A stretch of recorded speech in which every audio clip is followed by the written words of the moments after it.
Jim here. Um, Another update. What's going on with the swarm catching situation? So I probably should have a veil on. There's so many bees back here. Now there's four hives back here, and I don't trust any of them. I was watching a video about Barnes. He has a bee podcast, and he was messing with his bees. He's been doing it for like 30 years or something, and he goes, "Ow!" He shows himself taking out the stinger, and uh, and then he gears up. He gets stung and then gears up. I'm going like, man, I don't know. If I can prevent getting stung in the first place, uh, if I think I'm gonna get stung, possibly, I'm gonna gear up. Um, he was messing with that hive, taking it all apart. It's like, yeah, they're gonna sting most likely. The odds are high. They're gonna get you, right? So I was going to do a inspection on these two hives today, but it is cold. In fact, I got this sweater thing on, and it's not warm enough. And so I was going to take both those apart and see what's going on, see if there's any queen laying, see if there's any evidence of any queen laying anything, you know. So, but so this is how these two swarms are doing today. They're both really healthy. Oh, you girls ran out of food? Yeah, you sure did. You licked that totally dry. So because I want to beef this hive that I cut up a few days ago. I want it to really expand fairly quickly. I'm just going to keep feeding this. This takes, these things here that I made, they take about a half a jar each. So eventually I'm going to have two of those one on either side. And they typically have that done in about an hour, one of those. And so, yeah, these bees are hunkered in today. I don't blame them. And so, so I wasn't able to do that today. Um, Make the inspection on those two hives to see what's going on. And I suppose I won't. It's already 4 o'clock, I think. Oh, I had to charge my watch. You know, the old watches. You know, you just twist it when it runs down. Oh, it's 3:30. So and so in the swarming season, for those folks who want to catch bees, this is still swarming. This is still peak swarming season. Now, last year I noticed it died down by the time June came around. Yeah, or the first weekend of June, I didn't see groups of bees going into any of my baited nukes. And so uh, all that's come to a dead end for now. And so my other podcast yesterday was about how many bees to go in with the winter. The regulations, you can only have 3. I'm already past that. And the bees are becoming aggressive in the neighborhood. I was out by the street. If they're going to bother me out there where there's houses right across the street, all around, they're going to be bothering other people. And it's only a matter of time before someone finds himself in the emergency room because of one of my bees stinging them. That um, I might get a visit from the local regulators, right? I'd rather avoid that confrontation kind of thing. I mean, it's not a confrontation as much as it is you know, an uncomfortable situation to be in. And so I try to avoid those at all possible. And so, yeah, when I'm driving, I try to do the speed limit. Avoid the confrontation or conflict of some sort with the police or something. When I was 18, I had my Trans Am. 1974 new edition, quadrojet carburetor, sound like a jet taking off. I couldn't help it. I had to do 160 whenever I could. Anywhere, anytime there was enough of a straightaway, I was on 160 in no time. And there was highways I was on at night, no traffic whatsoever in the mountains, and there was flat highway, 160, 20 minutes, 160 all the way. I got to my location twice as fast, right? Yeah, it was Christmas Eve. I was going to spend Christmas Eve with a girlfriend and her family when I was 18, and I was running a little late. Had late duty in the military, and so I sped there. Made it just in time to hear the father tell a Christmas story. That was pretty cool. And so, yeah, I'm not gonna go into the hives when it's this cold. This feels like winter. I didn't expect that. I didn't expect it to be like this today. Cold. Clouds are white like snow clouds. Right? It's like, damn. And so, just thought I'd give an update. And so my instinct still is that these two hives are queenless. And if the split that I did isn't queenless, she's not laying. But I'm going to say also this. What I've noticed is that once my hive, that swarm that I caught last year, once it got in and got itself established, she laid for about the first week or two to build up the girth of the hive, the count. And then she would just stop laying eggs for a month. No orientation flights for a month. And then all of a sudden, 2, 3, 4 days in a row, orientation flights, and nothing again for a month. And these two hives are of the same queen. So maybe they have a routine this time of year to take those brood breaks, which is actually really good. It keeps that varroa mite count to maybe 0. In fact, that's why that swarm last year, that's why they had no mites all summer, because that was her behavior. Long brood breaks. No place for the varroa mites to lay their eggs. No way they can expand. So they just died out. The count got to 0 pretty quick. And so I like that queen. That's the organic queen that I've been always wanting, right? The one that takes the long brood breaks. Just sits in there and gets on social media or something to pass her time away instead of laying 3,000 eggs a day like the farm bees that I had. They're bred to behave that way. I understand that. It's about producing as many bees to sell them as possible. So they got those super queens that would just 3,000 every 24 hours, just pumping them out. I don't want that. That's not organic. That's not natural. Those were selected breeders, right, from those farms. So I don't want that queen. I want one that I had caught last spring. Long breaks. Of course, you don't get, your hive's not going to expand very fast, if at all. But I noticed this particular queen, when it came to like February, she blew that hive up. 1st of February she started, if not January. She blew that hive up really quick. My gosh, it was so packed tight in April 1st. It was like, what? I took that lid off. What the heck? There's no more room for any bees in here. And so, yeah, all 10 frames were packed from the bottom to the top. So I like her style. Me and her get along when it comes to that kind of style.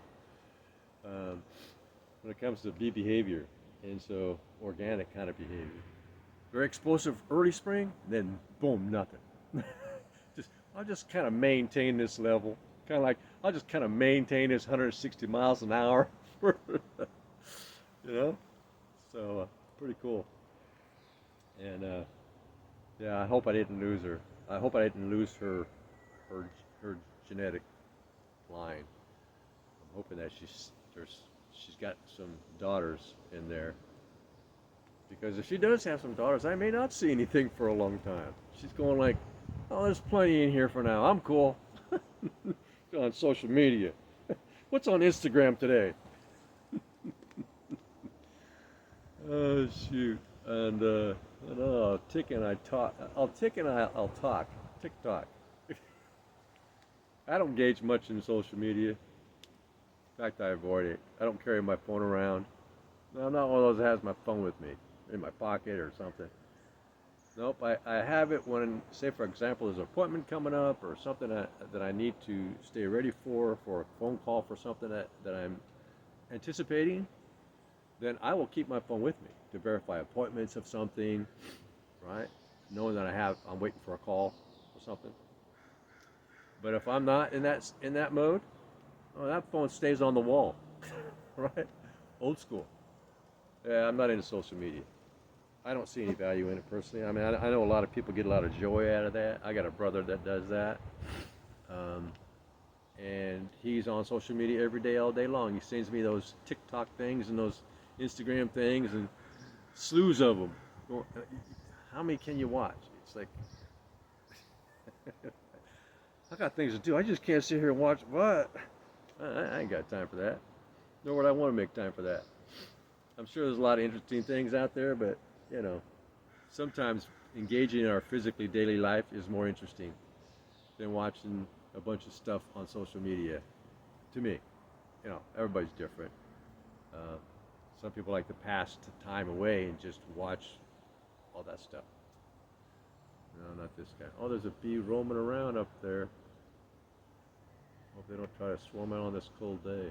Yeah, she's investigating that hive up there. Interesting. That's the only one. So I've got 1, 2, 3, 4, 5, 6, 7. I have 7 baited nukes out. Now I haven't baited any of them since I caught the swarm. Um, I'm not going to do any baiting until I've caught my night crawlers. Got to have them. Just so yeah, I'm not going to do any of that until I start to see some initiation on their part. Some sort of more than one or two bees. I want to see like little groups, and then I want to bait. Hopefully, get them in a hive that I want them in, like over here. So I don't have to transfer them. But I gotta say, this transfer, that was the easiest transfer I've ever done. That one right there, that was so smooth. The blue box there, that was so smooth and so simple and so easy. There was hardly no effort at all. Whereas the other ones, oh, it's so time consuming. Trying to get them all back. They'd go land in that other place, sleep. They'd sleep there overnight on the ground.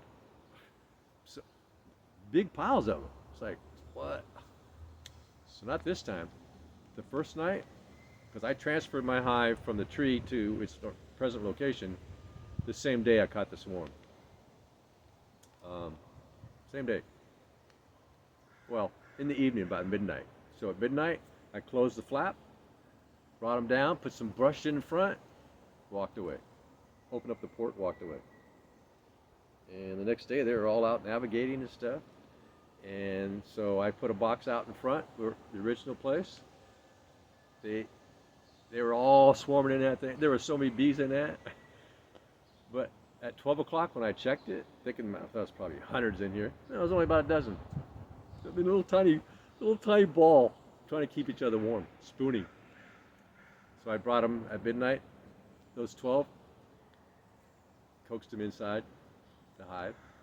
And I did the same thing the next day, but that night, at midnight, 0 bees. So I thought, I'm not going to leave a box out here anymore. They got it. So that was really quick. All right, maybe 48 hours total from beginning to end. From the time I transferred them from the cherry tree to here, before they were no longer going up into the front and camping overnight with no fire. It's like, because it still gets snippy around here at night. Some nights, it's like it's kind of a mixture. Some nights it's really cold, right? The other nights, I got to open up the windows, put on some fans and the oscillating thing on the ceiling, and draw some cooler air in to cool the house. Yeah, that's the way it was like three nights in a row lately. Yeah, even last night, because it was warm yesterday, so the house was radiating a lot of heat, convecting off the walls. Yeah, but tonight I don't think so. I'll keep the windows and the fans closed and or off. So, yeah, my hands are even cold. It's been a while. Geez, even in the wintertime, I don't remember being this cold. Not very many times, anyway. Yeah, I'm not gonna. I don't think it's a good idea to go open up a hive on a cold day like this. I mean, so far I haven't even been buzzed. They don't want to bother. I ain't gotta go. It's too cold to go out there and buzz that guy and then watch one come over here and sting me. Yeah, I've watched so many professional podcasts, right? These professional beekeepers, no suits, no gloves, shorts, flip flops, tick top. I watch them get stung over and over as they're doing their thing. Now I have done that many times where I had shorts, flip flops, and no gear on, and I never got stung. But I knew the bees. Those were the farm bees. Those bees were so gentle. They were too gentle, in my opinion. They would let marauders in. They would let wasps in. They weren't defensive enough. They were not aggressive enough in defense. And those are gone, thank goodness. And but these girls here, not only are they protecting the hive really well, the entrance area, they're protecting the perimeter way out. They're keeping wasps and things that they know are their nemesis. They're keeping them way far away. Typically, I would see all my previous hives, the farm bees, there would be wasps all over the entrance getting in, trying to get in. And not on these hives. I haven't seen one wasp try to either get in or try to go around that entry, like the farm bees. Totally different. No, these girls here. These are perimeter, exterior, outward guards. Yeah, and they let me know it too. No matter where I am. Who are you? I don't know. What's your intentions? You know, because I get new girls coming out every day, all the time, and so they don't know me from Adam, or Sue, or Mary Lou, and so I'm a strange face, and unless I was sitting here when they were doing that orientation when they came out as a new girl, and they seen me going as they were going in and out and doing their orientation, flying up, and seeing me sitting here, they're going to investigate me as something that they don't care to have me be around. So, yeah, good. Bees have they have the ability to make facial recognition, which is why they always go towards my ears. Well, buzz his ear, maybe he'll get the memo. They always buzz my ears. They'll just sit there. Well, they won't sit. You know what I mean? It's a metaphor. Just buzz, buzz, buzz. I'm gonna get his attention. My ears. Then they'll come to my face. Did you get that one? Did you get it? I'm going, well, not unless you can get through my veil. I didn't get it. Right? So, but the last thing a bee wants to do is give their life for something that they're not sure why they're even doing it. It's highly unusual for a bee to just fly out of its hive with the intent to go sting something or someone. Unless they're crazy, right? They're like a zombie. They've been some sort of mental disorder thing going on. They lost their minds. And bees do have dementia. Bees develop dementia, kind of an Alzheimer's thing. They develop a kind of a Parkinson's disease. Yeah, the bees actually get similar diseases as humans and other animals, because other animals also get those, right? And bees are no exception, as probably most animals. Anything that reaches a certain multicellular level, those genes are in there, and they get those diseases as well.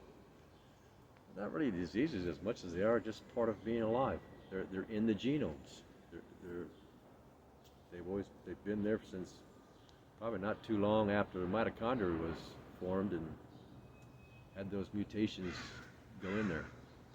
So yeah, when the cells divide, they don't do a good job every time. Like, I'm sleepy, and they're dividing. They pressed the wrong. They should have pressed D instead of C, right? Or G, or what is that? F, Gee. Anyway, it gets transferred wrong, and you get wrong proteins going to the wrong places, and you get deformities, right? And yeah, 4 legs instead of two. So, or 2 heads instead of one. And they always say 2 heads are better than one. It just depends, right? It just depends. I think I've seen people with 3 heads. I think, yeah, 3 heads are better than one. I don't know. It depends upon the situation. As long as they're not attached to me, right? And so, yep, slow day today, and there's not much else to say. Please subscribe, thumbs up, ring the bell, leave a comment, click the like, and that's kind of my story today. Um, there's nothing that I really feel like I should be doing with those hives today. And all right, you have a good day now. You hear? Bye now. Jeannie, right? I used to dream of Jeannie. Listen, man, remember I dreamed of Jeannie? I did dream of Jeannie. She's so pretty. I was like 10 years old. She's so pretty. Good day.